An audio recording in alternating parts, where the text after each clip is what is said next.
जय शिवराय मित्रांनो महाराष्ट्राचे मुख्यमंत्री देवेंद्र फडणवीस या अक्षरशः काय लबाड तर आहेस, कोणी टरबुजा म्हणतं, काहीही म्हणतं, पण 2-3 दिवसांपूर्वी आदित्य ठाकरे यांनी मत चोरी कशी होते ती दाखवली होती आणि ते एवढं काही जोमलं या देवेंद्र फडणवीसला मिरच्या लागल्या.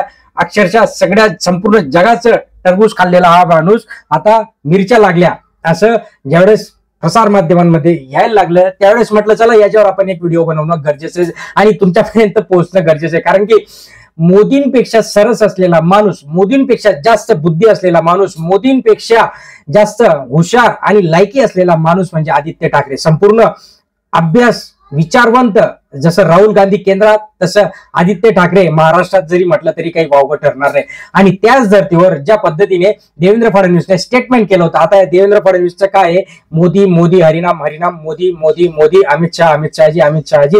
आणि त्याच्याच धर्तीवर एकनाथ शिंदे देखील मोदीजी मोदीजी, अमित शहा. एकनाथ शिंदेंतर डायरेक्ट जय गुजरातचा नाराज लावून दिला. आता याच्यामध्ये ज्यावेळेस मी सगळं सोशल मीडियावर बघत होतो त्यावेळेस काही कमेंट्स मी वाचल्या. बघा, आता मी म्हणत नाही बरं का, आता लोकांचं काय म्हणणं आहे याच्याबद्दल, देवेंद्र फडणवीसची काय लायकी राहिली हे आपल्याला या सोशल मीडियाच्या माध्यमातून कळतं. कसं कळतं तर ते नक्कीच तुम्ही शेवटपर्यंत बघा, याच्यातनं तुम्हाला नक्कीच इंटरेस्टिंग आणि लोकांचे काय भावना आहे देवेंद्र फडणवीस बद्दल हे इथे नक्कीच. कारण की सोशल मीडिया म्हटलं म्हणजे संपूर्ण अभ्यास करून किंवा अभ्यास जरी नसला तरी त्यांनी व्यवस्थितरित्या काहीतरी विश्लेषण, काहीतरी योग्य गोष्टी त्याच्यात टाकलेल्या असतात. आणि म्हणूनच आता इथे आपण बघा, तुम्हाला कमेंट दाखवतो. मित्रांनो लाईक करा बरं का, लाईक करा, जास्तीत जास्त व्हायरल व्हायला पाहिजे, शेअर करा. बघा, अरे टरबुजा एवढी घाण खाऊन दमला नाहीस का, आता तरी बास कर, नाहीतर एक दिवस घाणीत मिसळून तुझा अंत होईल. अरे रे रे, महाराष्ट्राचा 1 नंबर फेकू मास्टर, शेण खाल्लं म्हणून घाबरायला वाटायला लागले काय.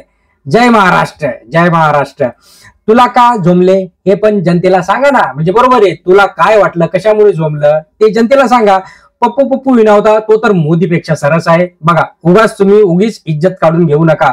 एका गोष्टीत तुम्हाला मानतो, केंद्रात मोदी आणि राज्यात मतचोरीसाठी 1 नंबर असलेला म्हणजे देवेंद्र फडणवीस. तो अलिशान होऊ नये, कारण इतिहासात तुझी नोंद होईल. तुला थोडासा विचार कर. लबाड मुख्यमंत्र्यांसारखेच वावगे निवडणूक आयोगाचा नोकर बनवू नये. बघा, नोकर बनवू नये. आणि हे तर वेगळंच आहे, आजवरचा इतका लबाड मुख्यमंत्री हे एक चाललं होतं. नंतर काय, सत्ता पालट झाल्यावर आणेन तो की सांगेन बघा, म्हणजे मला सुद्धा ते आता हे झालंय की देवेंद्र फडणवीस सारखा माणूस सत्ता पालट झाल्यावर सांगेन की तो पप्पू आहे की पापा हे तुला तेव्हाच कळेल. अरे तू रियाजला घरी आणून कोण बनवलास. बघा, रियाजला घरी आणून कोण बनलास म्हणजे काय झालं, पप्पू तू झाला. रियाज तुझ्या घरी येऊन त्या मामींबरोबर डान्स करतोय, पप्पू तर तू झालास. मुख्यमंत्री साहेब, जनता भोळी बाबडी असते, मूर्ख नसते. सर्व काही अदानीचा कर्ज पण माफ पण शेतकऱ्यांना काहीच नाही. बघा, उगस तुम्ही अदानीला सगळं काय करता. परत ठाकरेंच्या मागे लागेले सत्ता असून मागे लागावं लागतं, भुंकावं लागतं. अरे अरे अरे अरे, काय इज्जत राहिली. नंतर भुकेल्यांना 50 खोके. अरे रे, अंड्या भक्तांच्या बुडाला लागली आग, उरून पुरल्या बाळासाहेबांचा वाघ. अरे वा, काय भारी लिहिलंय हरेंद्र पाटील. अंड्या भक्ताच्या बुडाला लागली आग, उरून पुरेला महाराष्ट्राचा वाघ. गुजरातच्या दलालाने उचलत बसा सतरंज्या, भिकेच्या तुकड्यावर मुकणारी कुत्री. अरे देगा फडतूस सर्टिफिकेट वाटायला बसलाय का.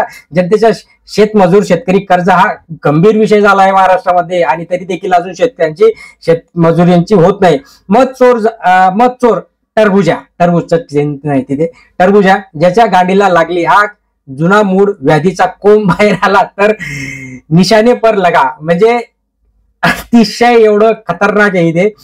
तुम्ही अख्ख्या जगाचे खाल्लात, आता त्याच्या खाली पण आहेत, पण आता जाऊ द्या.